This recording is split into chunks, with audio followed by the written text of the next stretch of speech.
Ako ste vi, baš kao i ja, primijetili da redovitom njegom održavamo naše lice svježim i lijepim, a onda se pojave, kako ih ja nazivam, izdajice naših godina, a to je naš vrat i šake.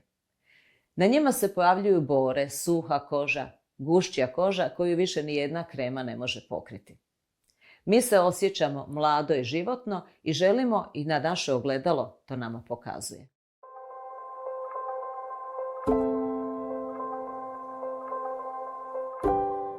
Koža na vratu i šakama je prirodno tanja. Ima manje lojnih žlijezda i brzo gubi elastičnost. A izložena je suncu, vjetru, hladnoći, a često je malo zapostavimo i ne njegujemo baš pravilno. S godinama uz hormonske promjene ili zanemarivanje primjećujemo fine linije, opuštenu kožu, gušću teksturu, hiperpigmentacije koje ranije nismo imali. Sve ono što možda na licu uspijemo prikriti puderom ili usporiti kremama, na vratu i rukama postane vidljivo puno prije. I zato su baš ta područja često prva koja otkriju naše godine. Ako ste ikad bili na tretmanu kod nas u WoLife centru i isprobale našu medicinsku estetiku, onda znate da volim raditi sa preparatima i tretmanima koji neće značajno mijenjati vaš izgled. Volim izgledati kao ja, samo svježija, odmornija. Upravo zato biram kombinacije koje rade u skladu sa vašim tijelom, a ne protiv njega. Exilis je aparat koji mi koristimo za cijelo tijelo. Radi na principu radiofrekvencije i ultrazvuka.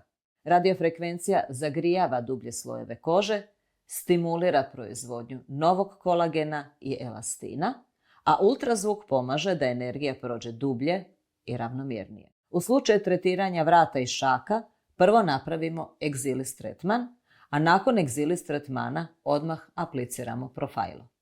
Profilo je injekcija koja sadrži hijaluronsku kiselinu, a hijaluronska kiselina je prirodna tvar koju svi imamo u tijelu i koja pomaže da nam koža bude mekana, elastična i puna vlage.